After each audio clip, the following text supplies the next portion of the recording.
If you want to service and do repair on an electric vehicle or replace compressor, trust Nissan's experts. No worries, we've got you.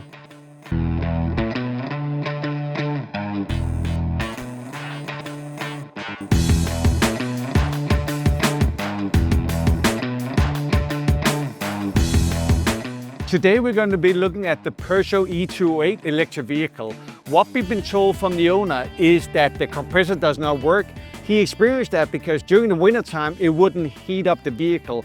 You have to remember, when you've got a heat pump system in a vehicle like this, the compressor has to produce both cool air and warm air and make sure that the battery pack has the right temperature.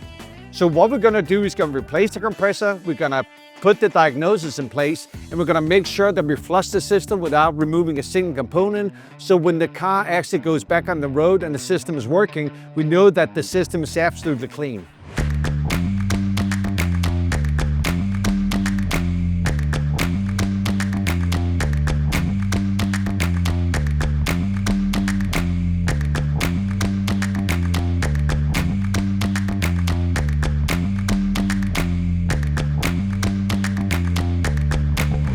What we're doing now is we're recovering refrigerant from the AC system. We have to do that to replace the compressor.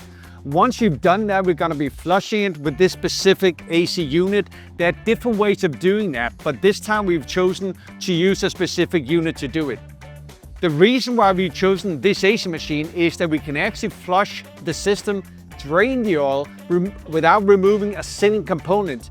In many cases, you have to remove the compressor and the condenser and the dryer to actually flush the system. That's time consuming, but with this AC machine, it allows us to do it without removing anything, meaning less time being spent and less money we have to charge the customer. After that, we're gonna have to recharge the system, make sure the heat pump is working, so when it leaves the workshop, we're absolutely sure that it'll last for a long, long time.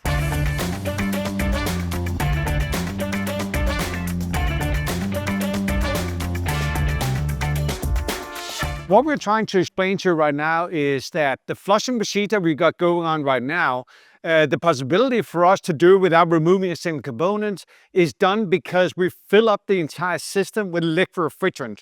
Once you do that, it means that the liquid refrigerant will go through the different solenoid valves and expansion valves, condenser, whatever is in the system, and basically drag out anything that might be in there.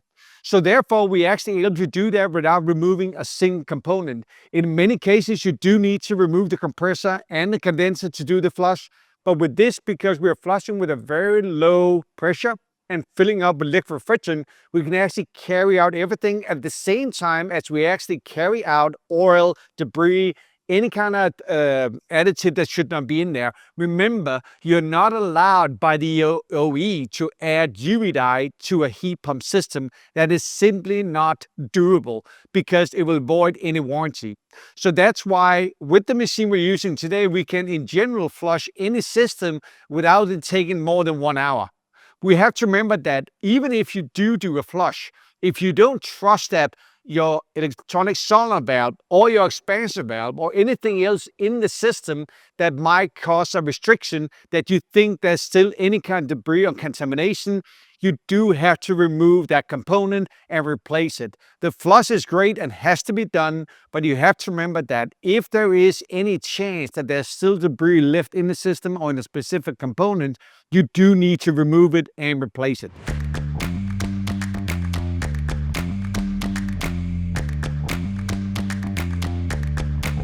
To give you an idea of what it looks like once we flush the system without removing a single component, what we've done here is to show you exactly what came out, the coloration, and then comparing it to a normal PAGYF oil, which is used for the 1234YF system on this heat pump on this Peugeot e-208. As you can see, this is the return oil or the used oil that came out, and the coloration is more or less like a really good aged beer, to be honest, but this is not the way we want it to look. The way we want it to look is more like this, when you have the new oil can right here, or canister. What we're going to show you now is the different colors of different oils once we flush the system to show an indication of something did go wrong with the compressor before it actually did break down. This is the PATYF oil used for a 1234YF system on a Peugeot E208. This is the used oil that we flushed and drained from the AC system or heat pump system from this vehicle. You can see that the coloration is slightly dark, or actually dark, or way darker than the new oil. That means that we've had some kind of indication that high heat or high pressure has been in the system, or too high heat and too high pressure. It could also be an indication that the oil was ingressing into the actual electrical circuit of the compressor, discolorating the actual oil. Therefore, this is an issue that we need to address, like when we looked at the compressor.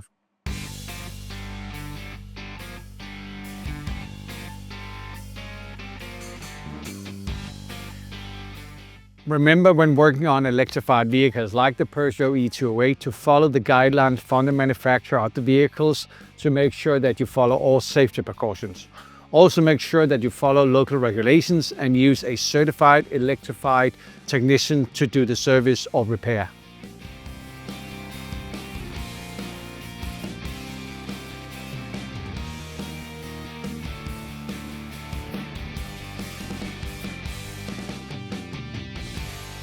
Now we prepare the vehicle to make sure that we can safely and securely remove the compressor that condensed in the dryer.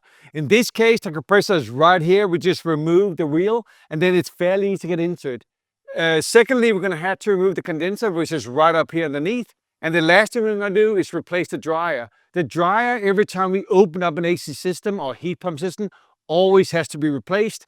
In this case, we are removing and replacing the condenser because we find it the best in this case. And of course, the compressor that's broken down, we need to diagnose it and make sure that we find the right root cause. So if there is anything else we need to do with the heat pump system, we do it now instead of once we've charged it with refrigerant.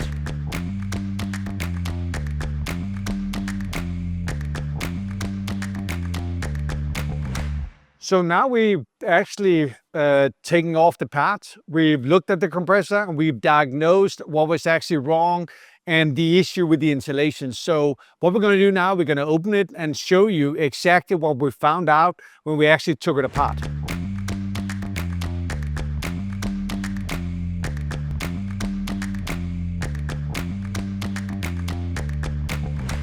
What we've done so far is that removed the cylinder head and taken part of the compressor apart. What we can see here is that the cylinder head is lying right here. We have the motherboard right here. What we can see on the cylinder is that we got oil ingression into the motherboard, and this could definitely be the reason why we have an insulation error that we've been told is the issue with this compressor. So we'll look further and see if we can find any more proof that this is actually the case.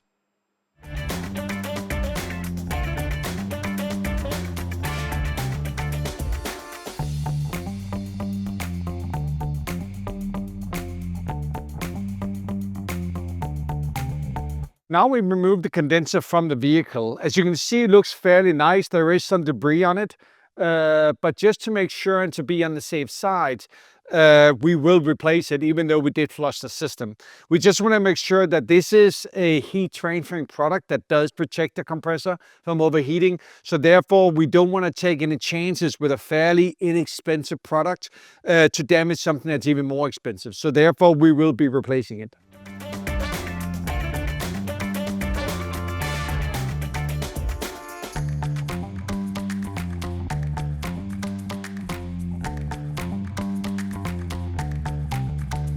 Now we're ready to install the new compressor. Every time you mount a new compressor, it's very important that you ensure that it's the correct oil in the compressor and as well the correct amount of oil in the compressor. Always follow the OEM or manufacturer's guidelines to make sure it's a correct oil amount in there.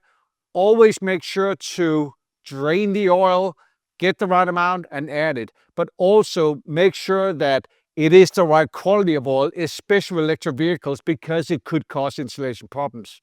You also need to make sure that the oil always stays in the compressor so it doesn't drip out of it before you mount it.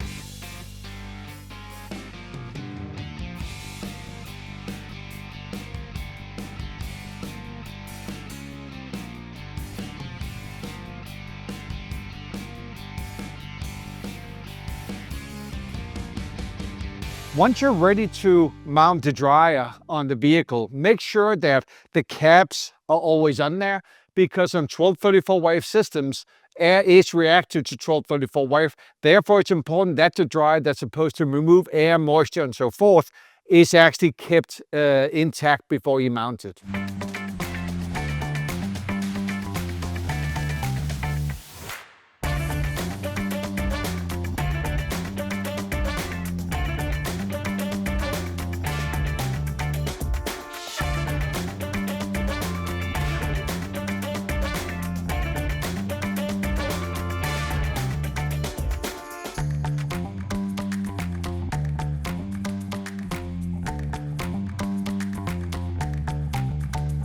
So now we've checked that the system is cooling and heating. So we replaced the compressor, we replaced the condenser, we replaced the dryer. The only thing we need to check now is that the system is actually clean using a visual diagnostic tool. That'll be the last step in this process. So the last thing we have to do is to check that the system is completely clean. We're using a visual diagnostic tool with a sight glass where we can actually check what's going on. Then we close the valves and check what it looks like. It's perfect, it's clean, so now we can give back the vehicle to the customer.